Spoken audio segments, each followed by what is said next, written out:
Olá pessoal, tudo bom?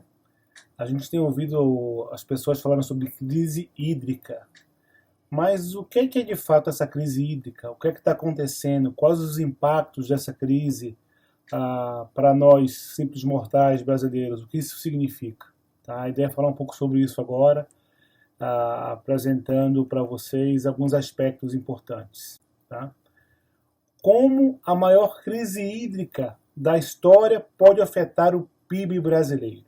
Primeiro a gente tem que entender como é que a água é utilizada, tá? 72% de toda a água que a gente usa, ela vai para a agricultura. Ela vai para a irrigação, basicamente.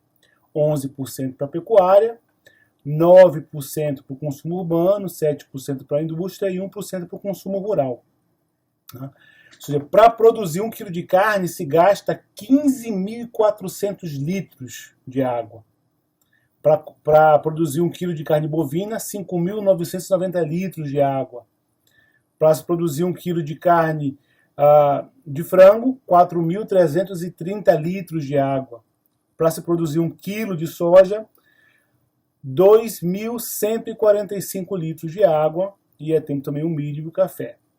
Essa projeção tende a aumentar em 2030. Hoje a vazão por segundo hoje é de cerca de mil litros, tá? Por segundo que se gasta. A gente está falando que até 2030 esse consumo de água, esse uso vai crescer 24%. E com as crises hídricas sucessivas, se nós não tomarmos cuidado de melhorar a capacidade dos reservatórios de água e preservar os aquíferos, teremos problema, porque basicamente 26,6% do nosso PIB ele vem da agricultura, ele vem da agropecuária, do agronegócio, né? Somos o número 1 em laranja, tanto em produção quanto em exportação, somos o número 1 em açúcar, o número 1 em café, o número 1 em exportação de soja, o número 2 em produção, somos o número 1 em exportação de carne bovina, o número 2 em produção, igual para frango, para milho somos o número 2 em exportação, o número 3 em produção, ou seja, as nossas importações, 51% de tudo que a gente exporta vem do mercado de agro, e representam 26,6% do nosso PIB. É uma solução nossa não utilizar água para a agroindústria de forma alguma. Quando deixamos de irrigar e deixamos de usar água para a pecuária, isso significa que no caso de irrigação, a nossa produção pode cair em até 50%, comparando uma terra irrigada e uma terra não irrigada. E a mesma coisa a produção dos nossos rebanhos, ovinos, bovinos, suínos e por aí vai. Então, por isso que a gente tem que entender que a água é um bem que a gente tem que preservar e preservar os nossos reservatórios, tá? E proteger os nossos aquíferos. Vai chegar uma hora dessa forma que a gente vai ter que decidir se a água vai ser para beber ou para gerar energia. Conhecendo um pouco mais sobre a área irrigada.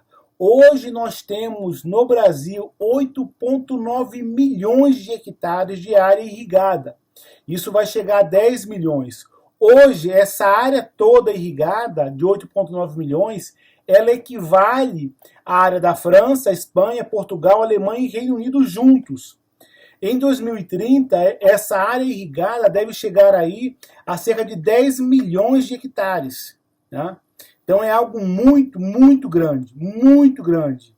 Há regiões que praticamente vão dobrar a área irrigada no Brasil. A área irrigada destinada a pivôs centrais de irrigação talvez seja o que mais vai crescer. E quais são os dois grandes desafios para que o agro continue crescendo? Água e energia. Se a gente compara isso com o mundo e a gente acha que a gente gasta muita água, não. O Brasil hoje tem 8,9 milhões de hectares de área irrigada. Se a gente pegar a Ásia, ela tinha em 2013 232 milhões de hectares. Hoje ela está beirando aos 250 milhões de hectares de área irrigada. A América do Norte, 36,1 milhões de áreas irrigadas. A Europa 21,4, África 15,6. Isso em 2013. Basicamente, a área irrigada dessas regiões aumentou cerca de 20% nesse período. Né?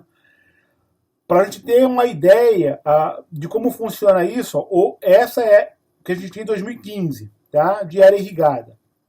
Em 2030, isso vai ampliar para cerca de 10 milhões, se eu não estou enganado. Vamos voltar lá um pouquinho. Né? Acho que é 10 milhões de hectares de área irrigada, acho que é isso mesmo. E o percentual de pivôs centrais aumenta de 20% para 28% do uso. Basicamente, vai haver uma redução da irrigação de outras culturas e vai haver um aumento de pivôs centrais. Quando nós falamos de demanda, ou seja, eu vou aumentar a área de pivôs, mas a demanda de água dos pivôs, ela também vai aumentar muito, mas outro ponto que é importante salientar, que a área inundada para arroz, ela também vai crescer muito, tá? Em relação da comparação de 2015 para 2030. Onde a gente usa água na irrigação? Arroz inundado, cana-de-açúcar, pivôs centrais, outras culturas que em geral são hortifrutis. Isso aqui é importante. Isso aqui é uma matéria que saiu hoje no Valor, que é bem interessante. Eu vou pegar 3 trechos dessa matéria de hoje que ela fala o seguinte. É grande a preocupação com possíveis limitações para o uso da água para irrigação, que é usada para entre 3% e 4% da área plantada no país, ou seja, 8,2 milhões de hectares, de acordo com os dados da ANA, da Agência Nacional. Na própria ANA, ela fala que são 8,9, na matéria que tem 8,2. Lamenta-se que as culturas irrigadas não tenham mais importância em termos de estratégia governamental.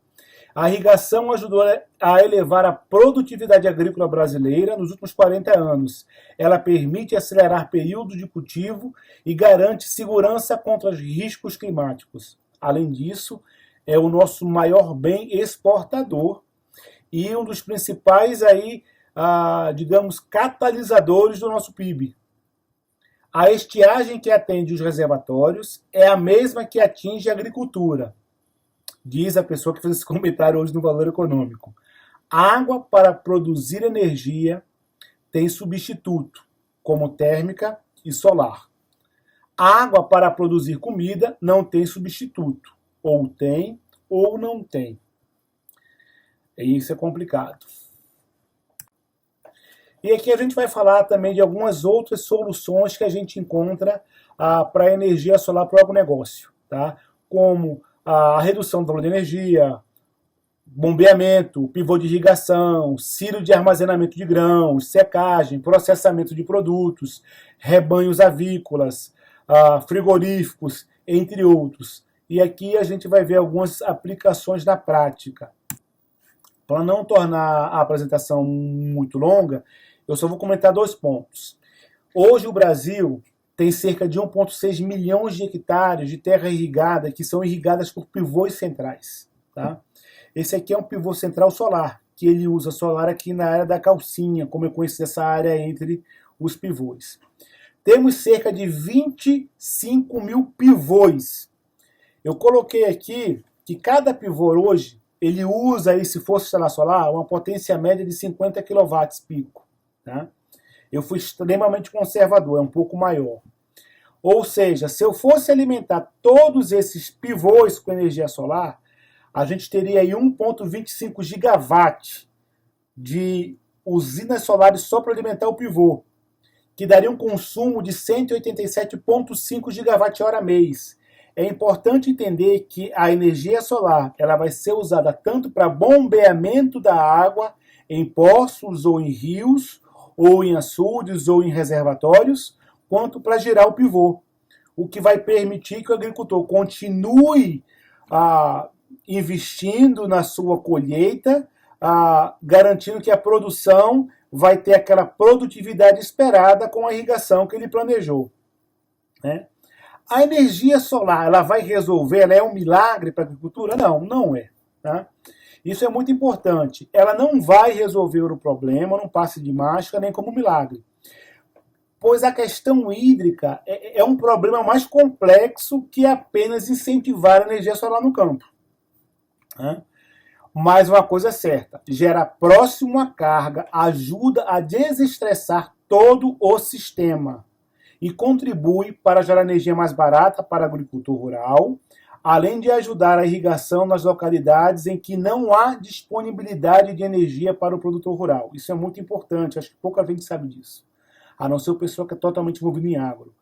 Muitas vezes o agricultor ele quer colocar irrigação em determinado ponto, mas ele não pode, porque não tem energia suficiente naquele horário disponibilizado pela concessionária. O agricultor, em geral, está na ponta do sistema e ele não consegue ter a permissão da concessionária, por muitas vezes, de ligar um pivô.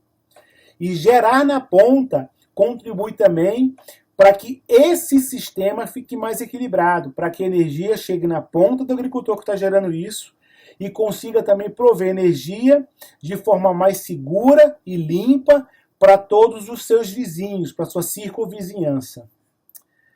Isso era um pouco que eu queria compartilhar com vocês, porque afinal, agro é pop, agro é tech, agro é água e energia que move o Brasil. Até mais, espero que tenham gostado. Até a próxima.